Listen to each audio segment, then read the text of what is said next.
Next up, we have Connor. Yeah, that's me. So I'm going to be talking about Tor and anti-censorship, which is pretty cool.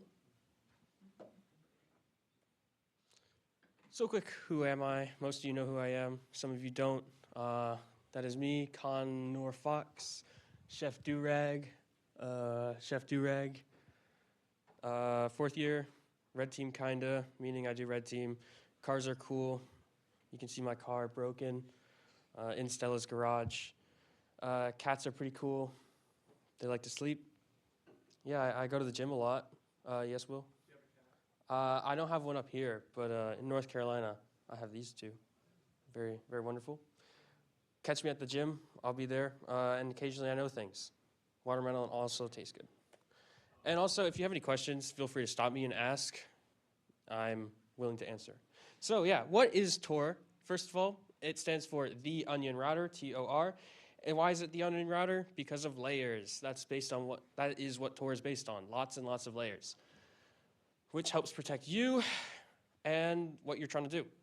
It is a privacy-focused network that anonymizes your internet traffic. It encrypts and routes data through multiple volunteer-operated nodes. You have your entry node, you have your middle node, and then you have your exit node and your destination. And then it also hides your IP addresses from websites. So if you want to visit Facebook, but you don't want Facebook knowing what your IP address is, route it through Tor. It'll only know the exit node IP address. It also hides what websites you're visiting from your internet service provider. So if you don't want RIT knowing that you're looking at anthonysfeetpics.com, RIT won't know if you route it through Tor. And it also is used to access .onion websites, which are dark web, Tor specific, and yeah, you just need Tor to be able to access those websites. What is censorship? Censorship is me saying, no, you can't do that, and blocking that, and yeah, big black box that says you can't view. Some examples of this are government firewalls, such as China's Great Firewall, and then Iran restricting a lot of access to social media, news, and encrypted messaging apps. It's just a lot of government control over information that you can access, making sure that you can't see what they don't want you to see. So North Korea being a huge example of this, where they have their very, very restricted internet. Basically, nobody can look at anything other than high government officials. And some other things that are tools such as VPNs, they're heavily restricted or monitored. There's ISP level blocking. So another example of this is even here in the US, some ISPs will block Tor and will not allow you to access it. There's also content filtering and surveillance and tracking. These are big, huge parts that go into why Tor is used by lots of people, because they want to circumvent this censorship and be able to access whatever they want. So I'll talk a little bit about what Tor onion routing is. It is circuits are built incrementally in layers, like an onion. That's why the onion router. You have your Tor client, which is your host machine. Then you have your Tor entry guard or entry node. This is going to be the first machine that you connect to. Then you have your middle relay, which is the second layer. And you have your exit relay, which is what makes the final connection to the destination site that you're wishing to view. The reason there's three is because each site will not be able to tell, or each location can't tell what becomes at the very end or what comes at the very beginning. The entry guard, it can only see your client node and the middle relay. It doesn't know the exit relay or the final destination. The middle relay only sees the two other relays, the entry and the exit. So it has no idea who you are or where you're trying to go. And the exit relay can only see the middle relay and the destination. So it only knows right where the packet previously came from and where it's going. So none of them know all three pieces of information, helping to protect what you're trying to visit and making sure nobody can see what you don't want them to see. So each router only knows its predecessor and successor. Tor randomly selects three relays through a circuit. This is done through Tor's directory servers that they have set up. Has a giant list of all the different relays and There's some set up specifically to be exit relays, some that are specifically set up to be entry relays, because exit relays are typically attacked a lot and receive a lot of, what are they called? Not, what are they? It doesn't matter. They receive a lot of complaints, yeah, saying, hey, stop, you're attacking my website, because people like to use Tor to do bad things. Yeah, so no single node knows anything or everything, and the process makes it extremely difficult to trace data back to the original user, helping protect you from censorship and keep your privacy safe. So another thing about Tor is Tor bridges. These are unlisted Tor relays that provide access to the Tor network when standard relays are blocked. So normally you have the list of entry nodes that most clients will connect to. There are other unlisted ones called Tor bridges that you can use, which will help circumvent when you have ISP level blocking put in place to prevent Tor or other things meant to keep you from accessing the Tor network. These aren't publicly listed, so they're a lot more difficult to detect. And they often use obfuscation tools such as OBFS4, WebTunnel, and there's a couple other ones that disguise what your traffic looks like. So if you were to do a network capture on the network, you wouldn't be able to obviously tell, oh, this is Tor traffic. So it looks like gibberish, which is OBFS4, or standard HTTP traffic, which is what WebTunnel is designed to do. So bridges can be obtained through emailing there's a specific email. It's like the Tor project bridge, or bridges at the Tor project or something like that. Or you can go to the Tor website and say, hey, give me a bridge, and it'll paste out a bridge for you. So how does Tor evade censorship? Tor bridges, pluggable transport, and one of the things is called Snowflake. So Tor bridges, these are, I just talked about these, secret relays not appearing on public lists. They're difficult for censors to block them by IP address, and they allow Tor users to connect to Tor in regions where it's blocked, such as China, Iran, not really North Korea, but I don't know. Maybe your house says, no, you can't use Tor. But yeah, so then we have our pluggable transports. These are transform Tor-specific traffic to resemble innocuous data, and they help bypass deep packet inspection and other censorship mechanisms. So if there's a specific piece of information on a website that whatever internet censor is in place says, no, you're not allowed to see this, like Tiananmen Square, it'll scramble what that data is. That way the network, anyone spying on the network cannot see what you're looking at. Yeah. There's also Snowflake, which is dynamic and decentralized, which involves volunteer providing proxy connections, making it challenging for censors to block all nodes. So this is similar to how we already have a bunch of other Tor nodes in place, run by volunteers. These are just Tor bridges that are just proxy nodes set up by volunteers that are really easy to run. So if you get bored and feel like running a Tor proxy node, Snowflake is very easy to set up and can help prevent or evade censorship and protect privacy. So yeah, you should go and set that up if you have an extra machine. There's also Meek, which is another pluggable transport that disguises Tor traffic as HTTPS to cloud services like Google or Amazon.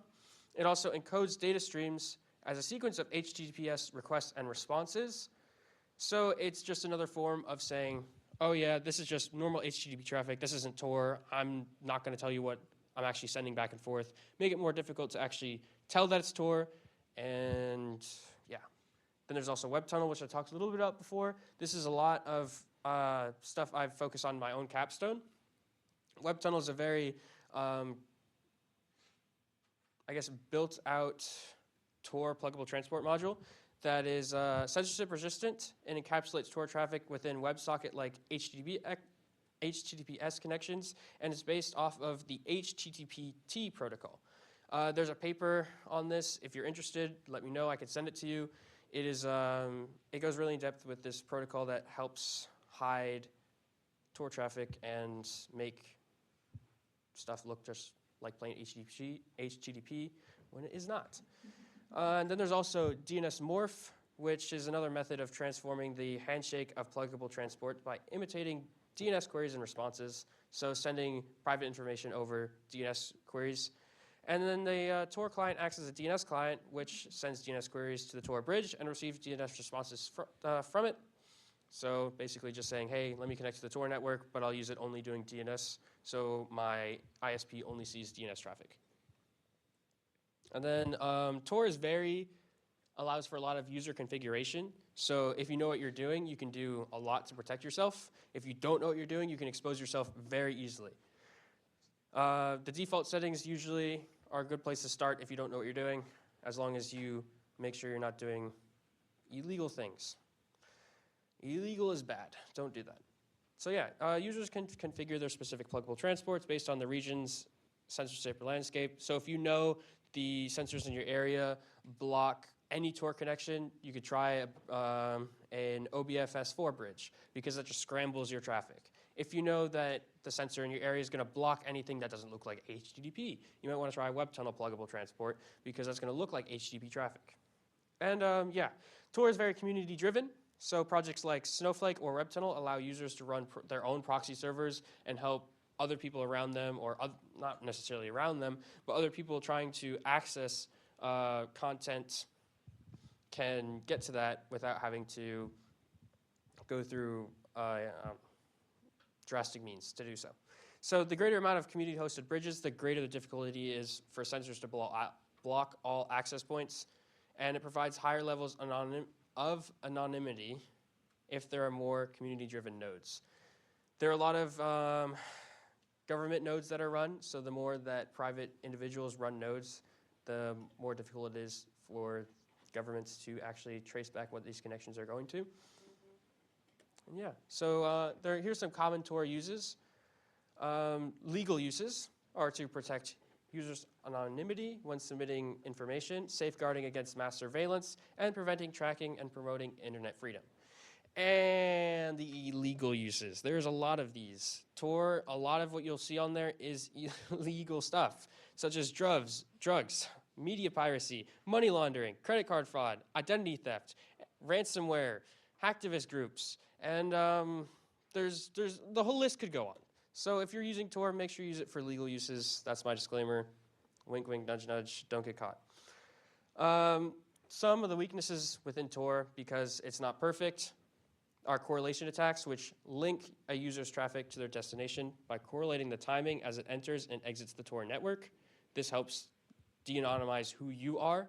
There's also congestion attacks, which is just a form of a DOS attack aimed to overload the Tor network by flooding it with traffic, making it difficult for legitimate users to access services. And that's a type of DOS attack. There's a couple of other types of DOS attacks on the Tor network. Congestion is one of them. And then we have malicious exit nodes, which are the final node in the Tor chain that intercept and manipulate traffic. They can also potentially steal sensitive data, inject malware, and perform man-in-the-middle attacks. So this is a very big problem, and why you should try and host more community nodes. That way, there's less of these malicious exit nodes that you could possibly connect to without even realizing. There's also de-anonymization attacks, which are traffic analysis, fingerprinting, website fingerprinting, and passive de-anonymization. So this can be done through observing traffic patterns or observing unique characteristics of the Tor connections themselves. And website fingerprinting can also be used to de-anonymize traffic. And a huge weakness of Tor is user error, bad OPSEC.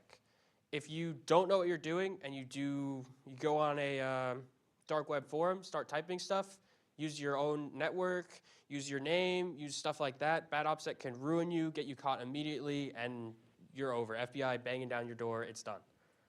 So make sure if you have good OPSEC, you protect yourself, and you aren't doing anything stupid. So a quick summary of everything.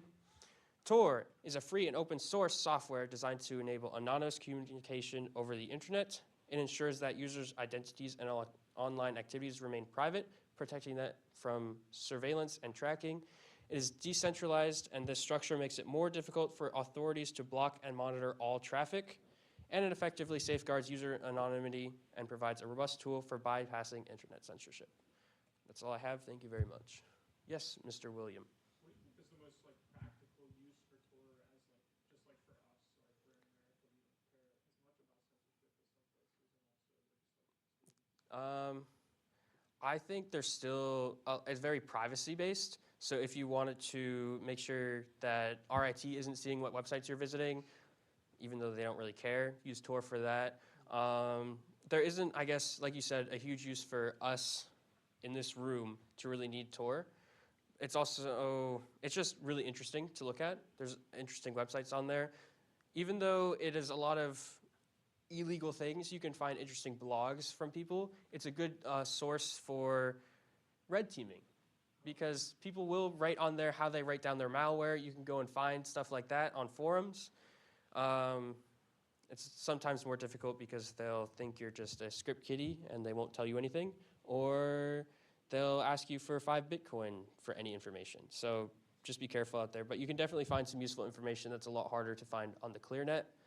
And yeah, I think it's definitely a good, useful tool.